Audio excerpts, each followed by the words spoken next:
Alors bonjour à tous tout le monde. Aujourd'hui je vais essayer de démontrer la première identité remarquable, celle qui dit que a carré plus, enfin je veux dire a plus b le tout au carré est égal à a carré plus b carré plus 2ab. Vous pouvez la réécrire sous une autre. Vous pouvez la réécrire en mode a carré plus 2ab plus b carré, mais n'empêche que ça revient au même. Et aujourd'hui, je vais vous proposer une petite démonstration de cette formule-là. Alors, c'est parti tout de suite. Alors, comme c'est dit dans la formule algébrique a plus b le tout au carré, eh bien, on va faire un carré de côté a plus b. Faire un carré de côté a plus b. Et puis, on va essayer de trouver l'aire du carré.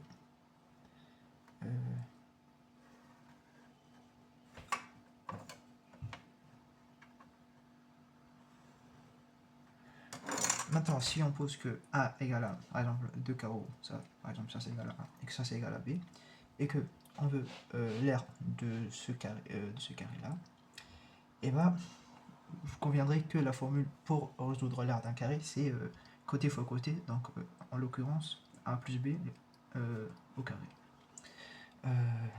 Alors, on va tirer quelques traits, et vous allez voir que le truc est en fait assez trivial.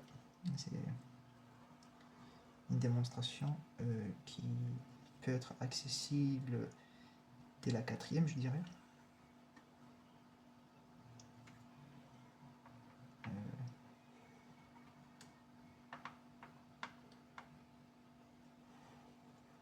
Alors là, j'ai décomposé mon grand carré en plusieurs figures, en l'occurrence deux carrés et deux rectangles. Alors, on se retrouve avec un carré de côté AA, un autre carré de côté B, et deux rectangles de longueur A et de largeur B. Et puis ce qu'on va faire, on va additionner l'aire de toutes ces figures. Du coup, si on se retrouve avec un A carré, ici on se retrouve avec une aire AB, de ce côté-là aussi AB, et de ce côté-là avec un B carré. Et puis on fait la somme de tout ça, et vous verrez que c'est A carré plus B carré plus 2 fois AB. C, Q, F. C'était pas si compliqué que ça en soi. C'est juste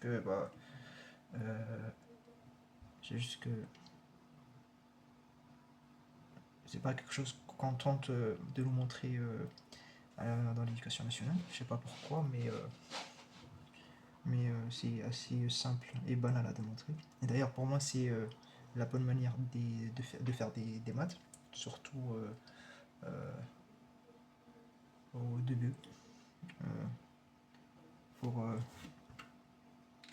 Parce que c'est bien beau de balancer les formules comme tombées du ciel, mais ça donne une certaine image des maths qui sont inaccessibles ou que ça tombe du ciel, alors qu'en fait c'est purement rationnel et que on peut reconstruire les formules depuis le début. Mais, enfin pour ce qui est pour les maths que l'on fait au collège ou au lycée, c'est pas si compliqué que de redémontrer les choses. C'est pas des démonstrations exhaustives non plus. Donc je vous dis à très bientôt pour une autre petite démonstration.